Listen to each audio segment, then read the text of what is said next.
ട്രെയിലറും പോസ്റ്ററും കണ്ട് സിനിമ കാണാൻ തോന്നിയാൽ നിങ്ങൾ പോയി കാണുക. കണ്ടിട്ട് ഇഷ്ടപ്പെട്ടെങ്കിൽ മാത്രം നാലാളോട് അത് കാണാനായി പറയുക എന്നായിരുന്നു പ്രാവിൻകൂട് ഷാപ്പിനെക്കുറിച്ച് ബേസിൽ ജോസഫ് അടുത്തിടെ പറഞ്ഞത്.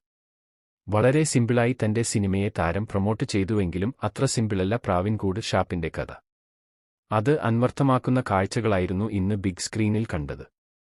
പക്കാ നാച്ചുറലായി എടുത്ത കോമഡി ഇൻവെസ്റ്റിഗേഷൻ ത്രില്ലർ എന്ന് പ്രാവിൻകൂട് ഷാപ്പിനെ ഒറ്റവാക്കിൽ വിശേഷിപ്പിക്കാം. ഡാർക്ക് മോഡിലാണ് സിനിമ ഒരുക്കിയിരിക്കുന്നത്. ടൈറ്റിൽ പോലെ തന്നെ പ്രാവിൻകൂട് ഷാപ്പാണ് ചിത്രത്തിലെ മെയിൻ താരം. എന്താണ് സിനിമയുടെ ഇതിവൃത്തം എന്ന് കാണിച്ചുകയാണ്ടാണ് പടം തുടങ്ങുന്നത്. മഴക്കാറും കാറ്റും കോളുമുള്ളയാരു രാത്രിയിൽ ഷാപ്പിലെയാരു ക്യാലപാതകം നടക്കുന്നു. ഇതാർ നടത്തി? എന്തിന് നടത്തി? എങ്ങനെ നടത്തി? എന്നീ ചോദ്യങ്ങളുടെ ഉത്തരം തേടിയുള്ള യാത്രയാണ് cinema. SI. Santhosh, CJ, Kannan, Merinda, ക്യാമ്പൻ ബാബു, സുനിൽ പി.എസ്. എന്നിവരാണ് പ്രാവിൻകൂട് ഷാപ്പിലെ പ്രധാന കഥാപാത്രങ്ങൾ. ഇത് യഥാക്രമം ബേസിൽ ജോസഫ്, സൗബിൻ ഷാഹിർ, ചാന്ദ്നി, ശിവജിത്ത്, ചെമ്പൻ വിനോദ് തുടങ്ങിയ താരങ്ങളാണ് കൈകാര്യം ചെയ്തിരിക്കുന്നത്. ചിത്രത്തിൽ ആദ്യം എടുത്തു പറയേണ്ടുന്ന കാര്യം ചുറ്റുപാടാണ്. ഒരു ഗ്രാമാന്തരീക്ഷത്തിൽ ഒരു കള്ള് ഷാപ്പ്. അവിടെ എന്തെല്ലാം കാര്യങ്ങൾ നടക്കുമോ അതെല്ലാം ഉൾക്കൊള്ളിച്ച് ക്യാണ്ട് പ്രേക്ഷകനെ ശരിക്കും ഒരു ഷാപ്പിലേക്ക് ക്യാണ്ടുപോകുന്നുണ്ട് അണിയറക്കാർ. പ്രാവിൻകൂട് ഷാപ്പിലെ അഭിനേതാക്കളെല്ലാം പെർഫെക്റ്റ് കാസ്റ്റിംഗ് ആണ്. ചെറിയൊരു വേഷത്തിൽ വന്നു പോകുന്നവർ വരെ അതിഗംഭീരമായി അഭിനയിച്ചിരിക്കുന്നു എന്നത് എടുത്തു പറയേണ്ടുന്ന കാര്യമാണ്.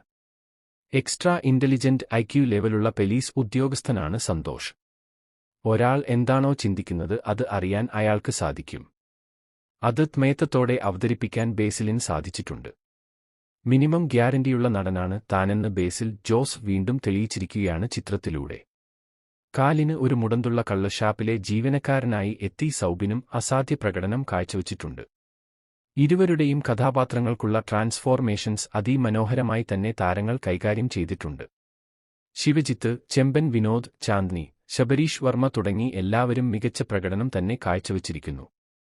വേ ഓഫ് മേക്കിംഗ് ആണ് പ്രാവിൻകൂട് ഷാപ്പിൽ എടുത്തു പറയേണ്ട മറ്റൊരു കാര്യം. ഓരോ കഥാപാത്രങ്ങളെ അവതരിപ്പിച്ചതായിക്കോട്ടെ, ട്വിസ്റ്റുകൾ ആയിക്കോട്ടെ, വളരെ മൈന്യൂട്ട് ആയിട്ടുള്ള കാര്യങ്ങൾ ആയിക്കോട്ടെ, ദ ബെസ്റ്റ് എന്ന് തന്നെ പറയേണ്ട രീതിയിൽ അവതരിപ്പിച്ചിട്ടുണ്ട്. അത്രക്കൊണ്ട് ബിഗ് സ്ക്രീനിൽ ദൃശ്യമായ സിനിമ. ഡാർക്ക് ഹ്യൂമർ ജോണറിൽ എത്തിയ ചിത്രം ആദ്യം മുതൽ അവസാനം വരെ അത് നിലനിർത്തിയിട്ടുണ്ട്. വളരെ സീരിയസ് ആയിട്ടുള്ള സീനുകളിൽ പോലും പ്രേക്ഷകരെ ചിരിപ്പിക്കാൻ സിനിമയ്ക്ക് സാധിച്ചിട്ടുണ്ട്.